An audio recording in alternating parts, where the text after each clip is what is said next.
ముసలి నక్కన్నాడు, పిచ్చి కుక్క ఎవడాడు? మార్చడం అనేది, తార్చడం అనేది ఓర పంది ఎట్లా తిరుగుతా ఉన్నాడు. ఇక్కడ ఢిల్లీలో ఉన్నాడు, ఢిల్లీలో ఒక విగ్గురాజు గారు ఉన్నాడు. ఆ విగ్గురాజు గారు నువ్వు కలిసి ఒక కంపెనీ పెట్టుకో. దయచేసి చెప్తా ఉన్నా, మా అన్నయ్య అందుకోబోతున్న లబ్ధిదారుల స్పందన.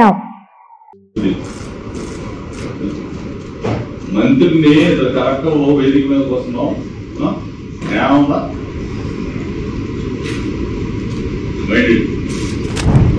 ఒళ్ళు జాగ్రత్త. ఏం చెప్తున్నారు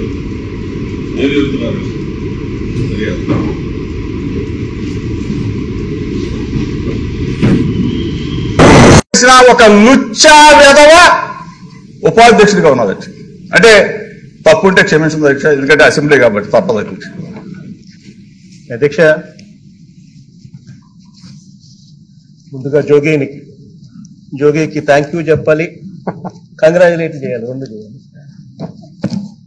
థ్యాంక్ యూ ఎందుకనంటే తన బాధలో తన ఆప్యాయత కనిపించింది. వాడి ఇళ్లలో వాడు కూడా ఏమట్లేదు అధ్యక్ష, ఎందుకంటే చచ్చిపోయాడు పాపం అని చెప్పేసి జన కార్యక్రమాలు అయిపోయిన తర్వాత కూడా వెళ్ళి ఏడుస్తా ఉన్నారు అధ్యక్ష. అసలు అమాయకంగా ఎటువంటి తప్పు చేయనటువంటి మా కుటుంబాన్ని, నా మీద కక్ష ఉంటే ఉండొచ్చు చంద్రబాబు నాయుడు గారికి, నా మీద కక్ష ఉంటే ఉండొచ్చు లోకేష్కి. ఎగిరిగోల్డ్ ఏంటి బాబు? ఎగిరిగోల్డ్ ఆస్తులు ఆల్రెడీ అటాచ్మెంట్లో ఉన్నాయి.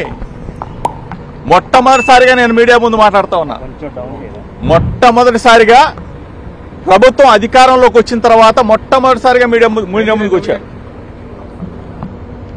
ప్రభుత్వం ఏదైనా మంచి చేస్తే మంచి చెప్దామని చెప్పి అనుకున్నాం. కానీ ఈరోజు ఎగ్రిగోల్డ్ భూములేంటి? ఆల్రెడీ అటాచ్మెంట్లో ఉన్న భూముల్ని ఎవరన్నా కొంటారా? అటాచ్మెంట్లో ఉన్న భూములు, అది కూడా 2300 గజాల భూమి. ఆ 2300 గజాల భూమిని ఈనాడు పేపర్లో